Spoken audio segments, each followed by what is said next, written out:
Hello world, welcome to A Champions Online Guide. Oh my god, I finally rolled a healer.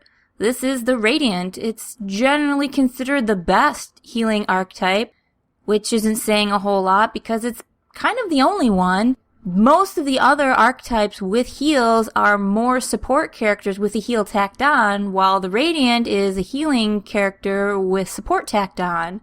So I guess it's pretty much your only choice if you want a real healer character. It's the only archetype, even out of the premiums, with a resurrection spell. So yeah, kind of the only real healer out of the bunch. Honestly, there's not much to say about the Kevin Poe fight. You pull the 3 dudes before you trigger the cutscene and you can pretty much face tank the whole fight. Block when he does his big attacks and heal yourself when you get low. Rebuke doubles as a heal and a damage. You get it at level 1.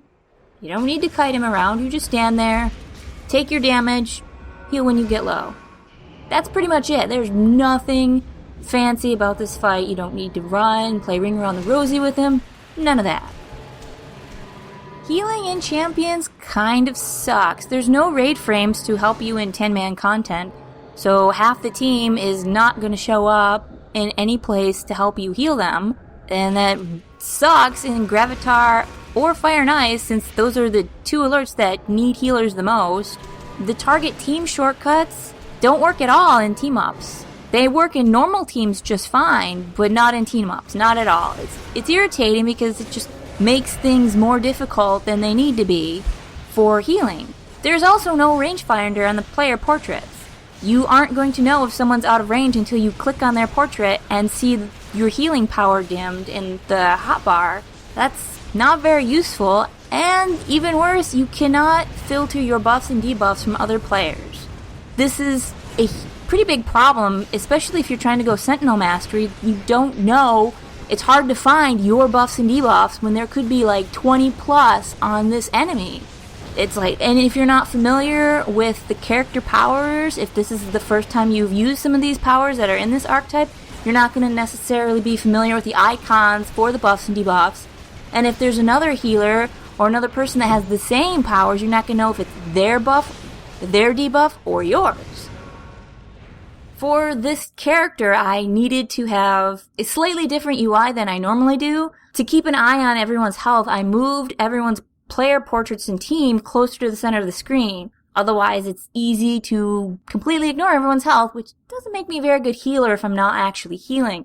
Closer to the center of the screen means that I don't have to move the mouse as far and can easily click on everyone's portrait and rapidly heal everyone in a matter of a few seconds.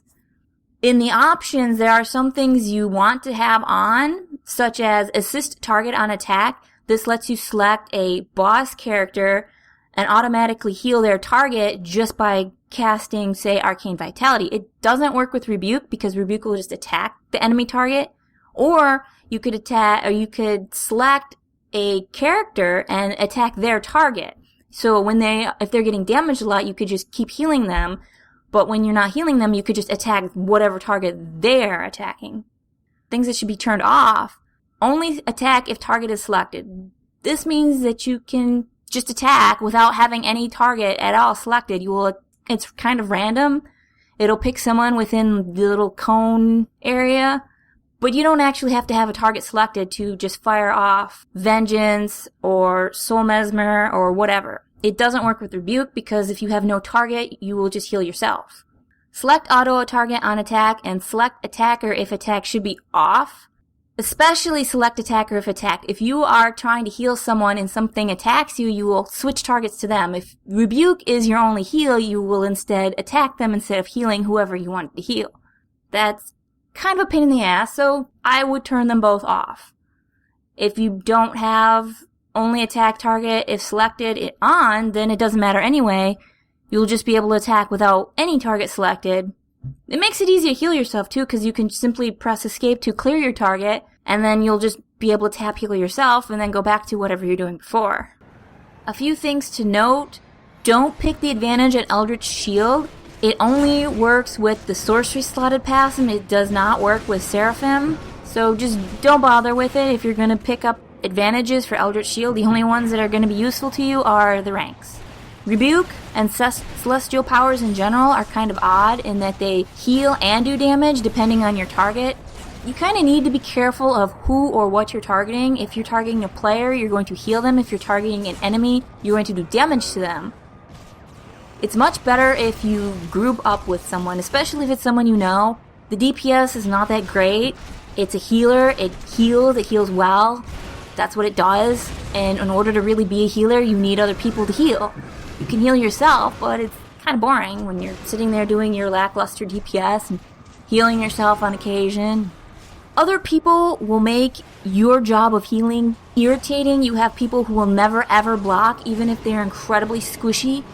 Super squishy people trying to face tank the world.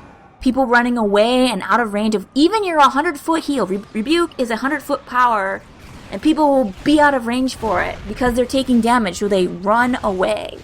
Even if they see you healing, even if everyone else is being healed quite a bit, they will run away, and quite often they'll end up dying for it. Not really anything you can do about it. I didn't have anyone say how much they hated me, even when I was lagging out and people were dying. So I don't think you're going to get a whole lot of hate for it, but it's just irritating. And some people will stand in high damaging spots, like Hypan's Black Dot. They will stand there. There will be several people standing there. And you won't be able to heal them all, because eventually those people are all going to die. I've seen other people try to heal those standing in the path of the Black Dot and fail. That's just going to happen. And they're going to, of course, respawn before you can even try to resurrect them. Which, well, that's their problem.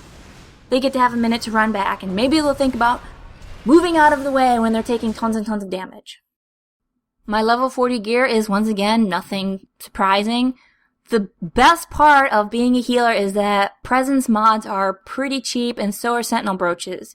So if you want rank 7s, they're not going to be anywhere near as expensive as, say, constitution mods, or intelligence mods, or really anything else. Most of the gear I have for this character is stuff I found on Monster Island. I think I bought my primary offense gear, and that's about it. Everything else is stuff that I found in the level 42 area of Monster Island. One of them was a quest item, and I think I brought some of the pre-mods from the auction house because they're really cheap.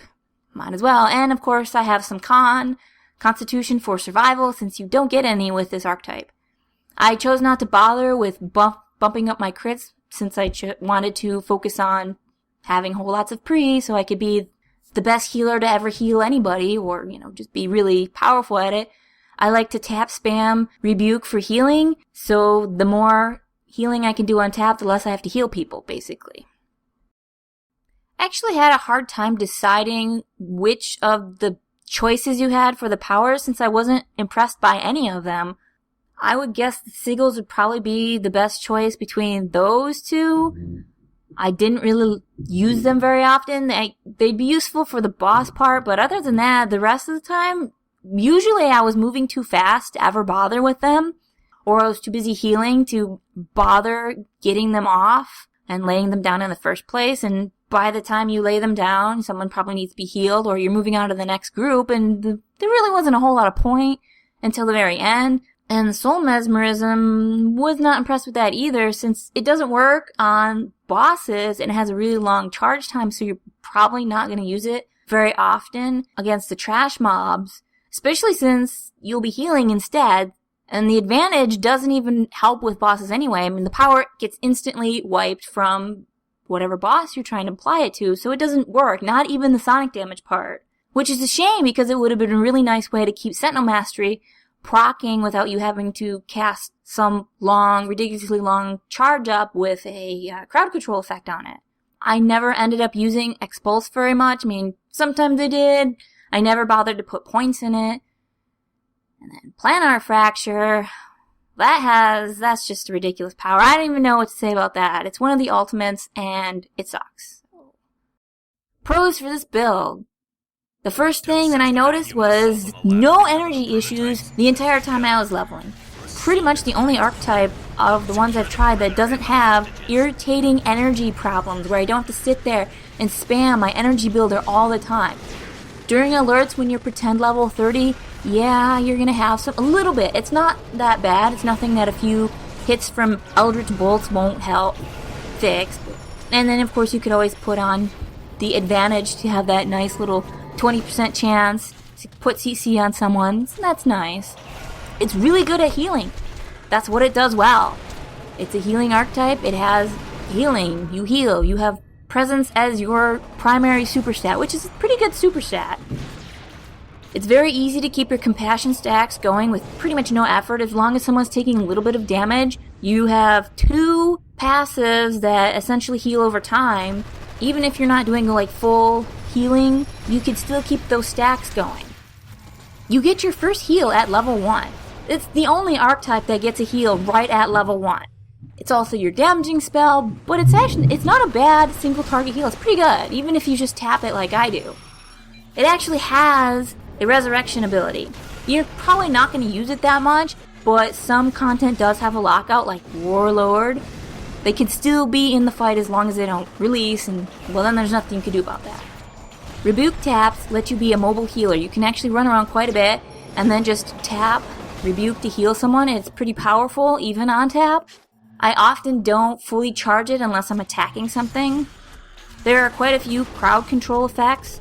Vengeance has redemption denied, which is if you can do it as an opener before people start getting hit, it will actually paralyze and stun quite a few of the mobs, which is helpful, especially if you have a team full of squishies. Can't go wrong with Pre as a primary super stat. Can't say this enough, it's pretty good. And you're a healer, so hey, healing. It lets you heal more. And those mods are really, really cheap. And now onto the bad part. Cons for this build. Too many of the powers were flat out unimpressive. I really only found myself using Rebuke, Vengeance, and Arcane Vitality for the most part. And even then, I really don't like Vengeance. It's really just not very interesting power. The graphics are obnoxious. It's kind of weird that it's even part of the Radiant archetyping. I think Conduit would have been a better choice. Conduit, with Illumination and the advantage for that, it essentially turns it into an area effect damage and heal, which is kind of nice. But Vengeance, I didn't like it. I definitely don't like Planar Fracture. I thought that's just a waste of space. It's supposed to be an ultimate, and it's just sad. I tried to fool around with it a little bit, but the charge up time, I could have just been using Vengeance or Rebuke. It has a long cooldown, not really worth it as far as I'm concerned. Soul Mesmerism, meh, not impressed. Binding of Aerotron, not impressed with that either. Circle of Radiant Glory, meh. I mean, I guess it would have been interesting to try and use it as a mobile healing platform. When you cast Circle of Radiant Glory, you can move it. It will heal where the circle was and where the circle's going, so you could essentially heal up to 10 people, or heal the same 5 people twice. I mean, that would have been interesting. It does have a 4-second cooldown between times you could tap move it, but I could have just spammed Arcane Vitality or hit Rebuke instead. I just never used it. The Sigils are okay for bosses. They're not really useful when you're jumping between mobs. I mean, by the time you cast Sigils of Radiant Sanctuary, everyone else is moving on to the next mob, or you'll have to interrupt yourself to heal somebody because you're a healer and that's your function first and foremost. I was just not impressed with any of these powers. Even Expulse, I mean, I fooled around with it a little bit, but if you're knocking everybody everywhere, you're even screwing yourself over because now you can't use Vengeance to stun and paralyze everyone if you pick the advantage for it. So it just feels like this is just tacked on just because, I don't know. Quite a few of these powers just seem worthless to me. The charge up times, wow, everything has like a 2.5 second charge or more. It's ridiculous. I mean, why would you want to do that? Even Rebuke, to fully charge it is, I believe it's 2.5 seconds. As a blast power. It doesn't exactly do amazing damage. Mostly I tap spam it because I have that option since it's a tap and charge, but quite a few of the other ones, you have to fully charge them. And a lot of times to use the crowd control effects, you have to fully charge your powers. 2.5 seconds is ridiculous. Especially when we're talking an action MMO where you're the healer and people usually need you to heal them. You don't necessarily have the 2.5 seconds to apply the crowd control, which is why I stopped using Sentinel Mastery because it was so irritating just keeping that proc by applying crowd control since it's always attached to quite a long charge up time.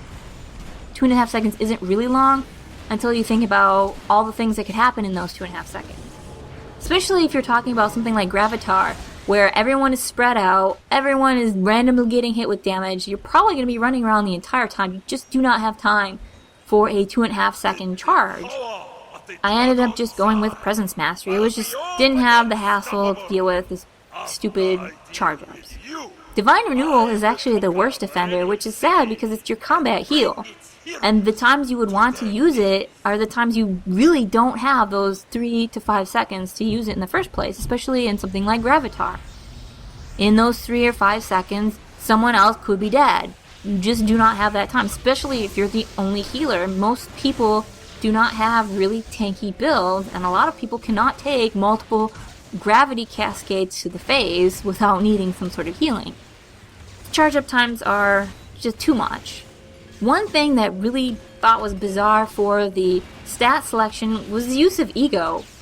What is the point? You are a healer archetype. You're not going to be doing a whole lot of damage. That's kind of not the point. There are much better choices if you want to be a damage dealer. Frankly, Ego would have been better being replaced by Constitution. Being alive is kind of important to healing. So having that nice little extra bump in Constitution, since you're probably going to end up using Constitution anyway, would have helped your tree selections. Having something like Force of Will would have been a better choice since you are actually investing in Constitution, which would have been your super stat. As it was, I mostly used Presence, and Force of Will really didn't do a whole lot for my character, so I just didn't bother with it. Overall, this archetype does not feel very well put together, even though it is one of the few that people think is really good, mostly because you have Rebuke and Arcane Vitality, and it's pretty healery. You have the Seraphim Aura slotted passive, which is good, and Compassion, which is good. I mean, it's hard to go wrong with those, but everything else is just kind of like, meh. I mean, why is it even there? It doesn't add anything, it doesn't help you out, and oftentimes I didn't even use some of these powers just because of their long charge times. Overall, the Radiant does heal very well, and it's not a whole lot of choice for healing archetypes. Most of them are support with a heal tacked on. This one has single target and area effect healing. Arcane Vitality is a good heal, even though I don't understand why they didn't include Celestial Conduit or why they chose to use so much sorcery in general, since it seems like this is a Celestial archetype that it should use mostly the Celestial Tree, and it does use quite a bit of that, but Arcane Vitality is already used on another archetype, and Celestial Conduit with Illumination and Brilliance is still a really good heal. It can chain heal everybody with Celestial Conduit. It would have been nice, so I don't know. That's really my biggest issue, and yeah, the crowd control. Pretty much anything that's not a heal is essentially not that great. But it does heal very well, and that's the whole point. You can't go wrong with Seraphim, Sentinel Tree, Sentry Tree, Presence Tree, Presence Mastery. Rebuke is actually pretty good, even as a tap heal. Arcane Vitality is good for area effect healing. Compassion is super easy to keep the stacks going. Hard to go wrong with those things. They really work for your healer.